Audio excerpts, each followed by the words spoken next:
My name's Nick Pope. I'm a serving official with the British Ministry of Defence, which I joined in 1985. I've done a number of different tours of duty there, the most relevant of which is from 1991 to 1994, when I was posted to a division called Secretariat Air Staff, and my duties there were to research and investigate the UFO phenomenon for the British government.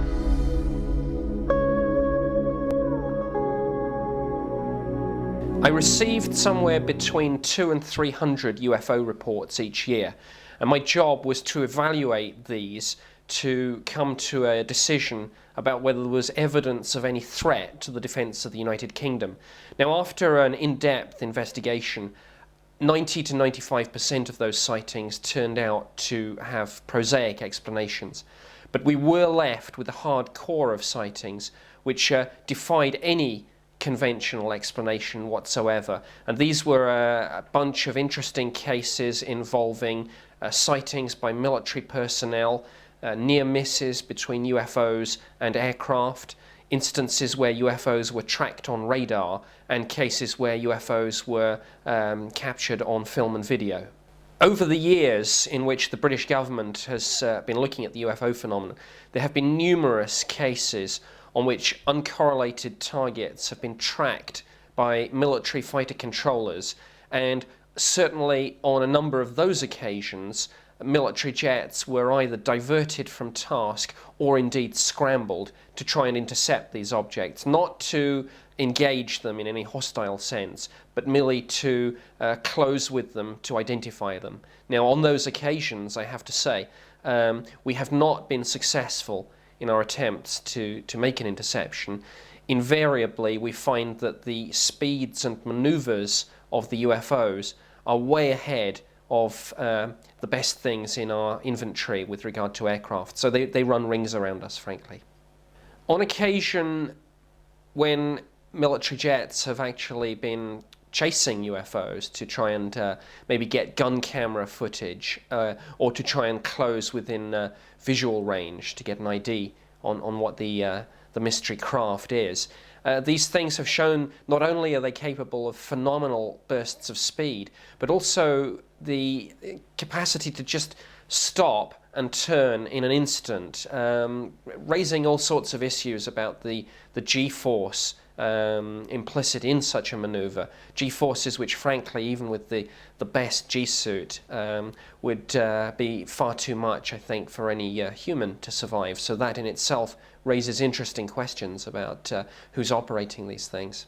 To pick a few cases to talk about which are particularly impressive, I think one has to perhaps start back in 1956, say, with a radar visual sighting that took place near the Bentwaters area. And on this occasion, and incidentally this was one of the cases written up in Project Blue Book and judged to be particularly significant. Now, to cut a long story short, there were fighter controllers who picked up a radar target which was not readily identifiable as one of our own aircraft. So we simply took a look at that and judged that there was indeed a solid structured craft in the air. It was travelling at a phenomenal speed compared to the envelope, as it were, of our own fighters. So jets were launched, and indeed the pilots did manage to close and get a visual sighting on this object. They just described it, I think, really as some sort of structured, possibly disc-shaped craft, but frankly it was just too fast and maneuverable for them to get a really clear view, and again it ran rings around them. So that was an interesting example, one of many, of these craft displaying speeds and maneuvers which we couldn't hope to match. Now, to throw in an example of a much more modern sighting, and one that I was directly involved in the investigation of, on the 30th and 31st of March 1993, a series of UFO encounters took place over Great Britain. The most interesting of which involved an occasion where 2 Air Force bases were actually overflown by a large triangular or diamond-shaped UFO. Now, the 2 establishments involved in this are RAF Cosford and RAF Shawbury in the Midlands. At RAF Cosford, the guard patrol, this happened, in fact, this part of the sighting happened in the early hours of the 31st, about 1:10 in the morning. The guard patrol at Cosford saw this UFO fly directly over the base. They, of course, phoned in an immediate report, found, interestingly, there was nothing showing up on radar at all, even though they had this thing going right over their heads. They phoned, amongst other people, their colleagues at RAF Shawbury, which is about 10 or 12 miles down the road. And the meteorological officer took the phone call. Now, you have to understand there is only a skeleton staff at these establishments.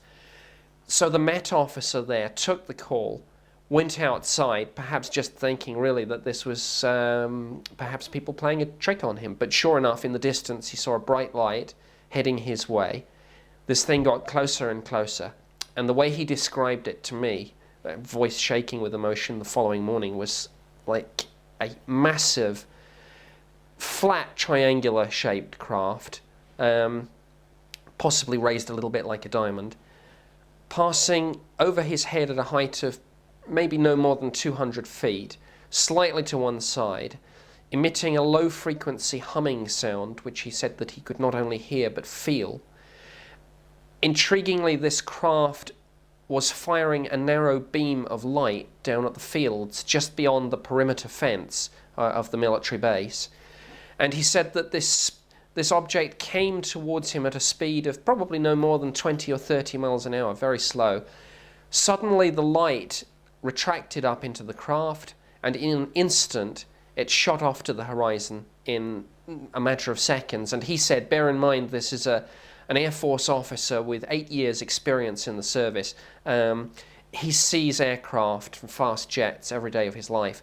And he said, well, the speed of this thing was probably about 10 times the speed of an Air Force jet. And when I asked him to estimate the size of this mystery craft, with typical military precision, he said it was probably midway between a C-130 Hercules transport aircraft and a Boeing 747 jumbo jet. Now, I launched a full investigation into this incident, and in fact this was one of a series of sightings that took place over the entire country on that particular night, involving not just members of the public, but numerous police officers, particularly in the southwest of England and in Wales, and also in the Midlands. Now, I made all the usual checks. We impounded the radar tapes and had them sent up to Ministry of Defence main building. We checked the radar tapes. At first we thought we might have something, but we eliminated that out as really just anomalous propagation. And we made all the series of checks that we could possibly make, checking for everything from satellite tracks and re-entry into the Earth's orbit of space debris to astronomical phenomena, meteorites, fireballs, satellite tracks, military aircraft exercises, weather balloon launches. However unlikely this was, we checked. That was always the philosophy. You check everything in this business.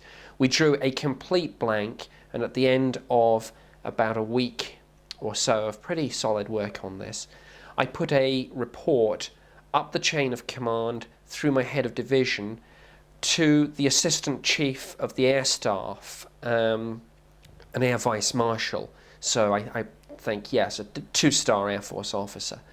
We put this up to him, and we basically said that an uncorrelated target, an unidentified craft, but not just a light or a shape, a structured craft of unknown origin, penetrated what we call the UKADR, that's the United Kingdom Air Defence region, on that particular night, flew without being tracked on radar, without any aircraft being launched, flew with total impunity over 2 military establishments and over a large part of the rest of the country, and then disappeared. Object unexplained. The Assistant Chief of the Air Staff thought long and hard about that, and I suppose it was a catch-22 situation. He simply came back and he said, well, it's a very interesting case, but you've clearly run all the checks that you can make. There is, frankly, nothing more we can do, but it's fascinating. Now, I think when that went up the chain of command, and I can't recall, although I suspect it did, whether it went to defence ministers or not, and indeed up to Chief of the Defence Staff and Secretary of State for Defence. But I think whatever the nature and the unsatisfactory nature of the conclusion, we certainly changed a few people's minds there about the whole nature of the UFO phenomenon. And we got, I think, a number of senior civil servants and military officers to really realise on their watch, as it were, that this was not just stuff and nonsense, that the UFO phenomenon is not just lights and shapes in the sky. It's real, it's solid, it can involve the military as much as anyone else. And I think that remains one of the most significant cases ever to have taken place in Britain. And frankly, it shows, if indeed there is any doubt remaining, the serious defence and national security issues raised by the whole UFO phenomenon. Over the years, there have been a number of films taken by military aircraft through gun cameras. Now, unfortunately, this film footage, and again, I checked, it does not seem to exist anymore. Now, interestingly, one of my predecessors, who headed up the division where I worked under its previous title of DS-8, that is Defence Secretariat 8, was a man called Ralph Noyes, and he is someone who, before his death, also, as a Ministry of Defence employee, spoke out publicly about the reality of the UFO phenomenon and made the point to all who would listen that there was a serious phenomenon here and it did need and deserve serious study. Now, Ralph certainly did see those bits of film footage, and Ralph told me, and indeed I think his testimony has gone on to the written record as well. He did tell me that he was called to a briefing of senior Air Force personnel, and that they all gathered around to look at some of this footage that had come after a chase where a military jet had been sent up to try and get a closer look at a UFO. And Ralph Noyes told me that he and all these people on the air staff just sat around gasping with astonishment, looking, pointing, wondering, but frankly not able to really take it that much further, except again the implicit acknowledgement that there are things operating in our airspace which have better capabilities than we do. And when I say that, of course, I include the point about prototype craft, because one of the points that is often put forward about the UFO phenomenon is the, I suppose, fairly reasonable question. Well, couldn't it be that what you're seeing when you talk about structured craft with high speeds and extraordinary maneuvers is just the next generation of Air Force planes, prototype devices, whether they be aircraft or remotely piloted vehicles? Well, speaking as a serving member of the Ministry of Defence and having done the UFO job for 3 years, I can tell anyone who makes that point that yes, of course, at any given time there are prototype aircraft and devices that we operate, but we know where we operate our own bits of kit. We operate them in very carefully controlled and defined ranges and danger areas, and we do not make mistakes about UFOs and prototypes. We don't go chasing UFOs if it's a prototype. We can tell the difference. So when the public sees something, you know, who knows, it depends where they see it, but when we're talking about military sightings and when we're talking about the research and investigation that I did, if I had stumbled onto a prototype test, then A, I would have known and B, if I hadn't have known, I would have been told, and of course we would have butted out of that pretty quick. Britain's most famous UFO case is the Rendlesham Forest incident, which is sometimes also referred to as the Bentwaters case. Now, that involved a series of UFO incidents over a number of nights in December of 1980, involving in fact, they are nominally Royal Air Force bases, but in fact, of course, they were operated by the United States Air Force, RAF Bentwaters and RAF Woodbridge in Suffolk. Now here, there were a series of encounters where some people saw lights in the sky performing extraordinary manoeuvres, but perhaps much more significantly, on the first night of activity, people saw a structured metallic craft actually moving not up in the sky, but right down pretty much at ground level, moving through Rendlesham Forest, which adjoins the two bases. And at one point, this small, metallic, roughly triangular shaped craft seemed to actually come down and land in a particular clearing. Now, all the witnesses to this are military personnel. They're trained observers. They don't make mistakes. Some of the skeptics have suggested that this could have been a mistaken sighting of a nearby lighthouse. That's nonsense for two reasons. Firstly, these were trained military observers who actually were familiar with the lighthouse and saw it pretty much every night of their tour of duty. But secondly, certainly at one point in the encounter, the lighthouse was clearly visible at the same time as the UFO. So this simply could not have been the lighthouse, as the skeptics sometimes suggest. Now, I have, although of course this case predated my own tour of duty, really by 10 years, a little more, I reviewed the case and I looked through the file and I tried to reopen the investigation into this incident. The most important thing that I was able to focus on was in fact physical evidence that something had taken place, because after this craft had touched down, people went back in the light of day to the landing site and found that where they'd seen this craft land, there were in fact 3 triangular indentations in the forest floor. What I mean by that is there were 3 indentations which, when you drew lines between them, were pretty much in the shape of a perfect equilateral triangle. Now, one of the things that was done was that the area was checked for radiation, and this is where I came in. I took the readings that were taken, and it's important to say these readings peaked in 2 places. They peaked in the indentations themselves, and also some damage that was done to the sides of the trees in the clearing, as if this thing had come down and snapped off some branches and stripped off some bark as it had done so, either coming in or going out. Now, I sent the figures that had been recorded at the time by Lieutenant Colonel Charles Holt, who was the Deputy Base Commander, himself a witness to some of these incidents. I sent the data from Holt and his team to the Defence Radiological Protection Service, which is part of the Ministry of Defence.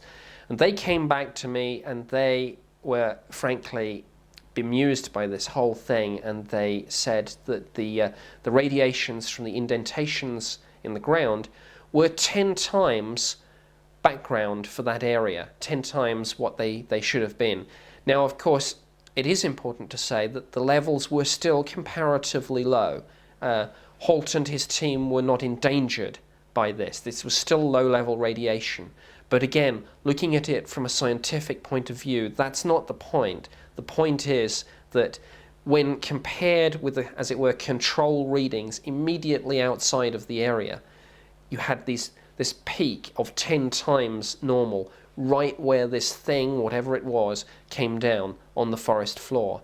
So that, I think, is extremely significant, because it involved not only sightings by trained military observers, and also I should mention that at one point this craft was tracked on radar from a nearby base, RAF Watton. So you had sightings on radar, sightings by trained military personnel, and after the event in the cold light of day, the undeniable scientific methodological evidence of the radiation readings. So that, by anyone's standards, has to be an extremely significant event and proof, I think, beyond all question of doubt, that there was an unknown craft in that particular clearing on that particular night. And I have seen witness statements from them, and I've heard testimony from some of those involved to suggest that much more went on that particular night than even went into the file that ended up in the Ministry of Defence, where it's claimed that UFOs have taken an extreme interest in civilian nuclear power stations, military installations with nuclear assets there. During my tour of duty in Secretariat Air Staff at the Ministry of Defence, I operated, I hope, a very open policy with regard to the UFO issue, and I made it my business to be quite open and honest about the official research and investigation that I was doing, and not to suppress any data on this. I believe that governments and the military, and indeed private researchers, politicians, whoever, everything should be in the public domain on this issue. Governments can't, I think, have it both ways. You cannot say on the one hand, as the party line often goes, that UFOs are of no defence significance, and then on the other, keep back some of the data. You simply can't do that. You have to have it one way or the other. And if, as governments consistently say, as it were, when the politicians probe on this issue, or when the media inquire, that there's really nothing to worry about, then okay, let's see all the data and let's check that that decision is a valid one, reached through a proper methodology. Now, I, in support of that aim, believe that there should be a full disclosure of all information on UFOs held by governments all around the world. I think there are some encouraging signs that that's beginning to happen. I know, for example, that early in 2000, at a conference in San Marino, which was part sponsored by the Ministry of Tourism there, so it had an official flavour to it, the Italian Air Force actually sent a delegation on duty in uniform to talk about UFO cases received by the Italian Air Force and Ministry of Defence over the years. Now, I'm also aware that this has happened in Chile, and as I've said, my own efforts to try and be very open with this and to push data into the public domain as well, I hope, have taken the issue forward somewhat. But yes, I am a supporter of total openness and honesty on this issue. Clearly, it's a very important issue, one which I've made no secret of the fact I think raises important defence and national security issues. But these are not issues that should be addressed by a small clique and any one grouping of people.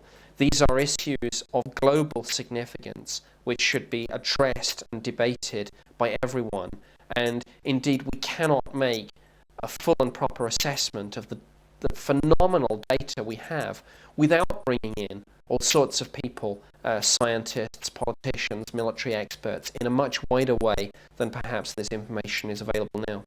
I've made no secret of the fact that I believe some of these UFOs may well be of extraterrestrial origin. Now, I know that that's an extraordinary statement for a serving officer in the Ministry of Defence to make. I don't make it, of course, as an official announcement. It is, of course, me speaking in a private capacity. But it is me speaking on the basis of 3 years official research and investigation, 3 years of me looking at new sightings coming in and reviewing the 250 or 300 odd cases, case files, of me reviewing the 250 or 300 files held by either the Ministry of Defence or the Public Record Office on the UFO issue, some of which were classified secret at the time. So I don't make these statements lightly, and I don't do so on the basis of a blind leap of faith. I do it on the basis of the data held by the government. It's important as well to say, I am not alone in this belief, that even within the Ministry of Defence in Britain and the Air Force, and indeed the political establishment, I am not a lone voice here. The Ministry of Defence is not a great indivisible organisation like anything else. It is a collection of individuals. So when you talk about government, the military, and the establishment, whatever grouping you talk about, what you're really talking about is a group of individuals. And I've found that there are skeptics and believers in the world of officialdom. And there are more believers in an extraterrestrial presence than many might suspect, particularly in the Air Force. Largely, I suspect, because when you actually think about it, a lot of people, and I've tested this myself, I've gone out, I've spoken to people socially and in the margins of meetings and courses and such like. When you go out and speak to the Air Force in Britain, somebody may have had a sighting, somebody may have tracked an uncorrelated target on radar, see it do maneuvers that we couldn't possibly match. Either somebody has had these experiences themselves or knows of somebody, a friend, a colleague, who's had the same thing. So I'm not saying that there is an acceptance of an extraterrestrial reality, but there is certainly more belief than you might suspect. At the beginning of my tour of duty, I did make some effort to establish a dialogue with opposite numbers, particularly in America. Now, I was given the party line, I guess, that officially the Americans had been out of the UFO investigation game since 1969, when Project Blue Book was closed down. I didn't, frankly, have time to follow that up and probe deeper. How much assistance did your investigations receive from, for example, the NSA facility at Menwith Hill or the National Reconnaissance Office satellite programs that do reconnaissance? Did you receive any confirmations from those entities or assistance from those entities? I don't want to talk, I'm afraid, about any liaison with certain agencies on this. All I will say in very general terms is that if I had a particularly interesting case on which I felt I needed assistance from any other agency with any other capability or bit of hardware, then I would ask through channels. But really, most of the UFO cases that came my way, I was happy with the assets that I had, and really did the day-to-day research and investigation using national assets such as the UK Air Defence Region radar stations, the Ballistic Missile Early Warning Centre at RAF Fylingdales and such like, but I don't want to go much further than that. Suffice to say that there have been a steady stream over the years of good quality cases, which I think would convince any open-minded observer who actually looked at the data that there was something here which went significantly further than just lights in the sky, and something which, whatever the claims that are sometimes made about this phenomenon, suggests that something of extreme defence significance is happening, not just in UK airspace, but indeed I think of airspace all around the world. In Britain, at the Public Record Office, at present there are about 30 UFO files open to the public. Now in total, I believe there are between around about 250 and 300 files, and some of those were classified secret, now of course declassified. Britain will get its Freedom of Information Act shortly, and I hope and believe that most, if not all, of the British government and military UFO files will soon be released. What there is, however, is a body of evidence which, when placed end to end and looked at by any dispassionate observer with any military or scientific experience, will, I think, constitute proof of the reality of this phenomenon. One important fact about the British wave of sightings in March 1993 was that it happened 3 years to the very night after the wave of sightings that rocked the establishment in Belgium and led to the scrambling of F-16s. That, again, was late on the 30th and in the early hours of the 31st of March. So it's one of those very interesting facts that perhaps two of Europe's most significant UFO waves actually happened on the very same night of the year, 3 years apart. Now, what that means, I don't know. It's certainly significant, I think. One of the things we're taught in government is don't believe in coincidences. So there's something there. Perhaps, I think it's been suggested as an indicator of some sort of intelligence behind these craft. One theory is that it has to do with media coverage. It's the one night, perhaps, that you can get away with flying so low over military bases and so close to the ground over a populated area. And the reason for that is that it will happen too late to be reported in the media on the 31st of March. So if it makes the press and the TV news, the story will run on the 1st of April. So that might mean that people will disregard the story and treat it as what we call an April Fool's joke. Although it predated my involvement, one of the most significant waves of sighting in Europe took place over Belgium in March of 1990. And on that occasion, UFOs were seen by large numbers of people on the ground and tracked on radar, resulting in 2 F-16 fighter interceptors being scrambled. These aircraft then picked up the UFO themselves on their airborne radar, and an intriguing game of cat and mouse played itself out in the skies of Belgium over the next hour or so. Now, although that happened before I was posted into Secretariat Air Staff, I did, simply because I was aware of it and because it was clearly a significant case, make contact with the British Air Attaché in Brussels. And I asked him, really for my own peace of mind and for my own background research, to confirm the reality of that. And he had certainly spoken directly, I believe, to one or both of the 16 pilots and to the senior military officer involved in this, Colonel de Brouwer.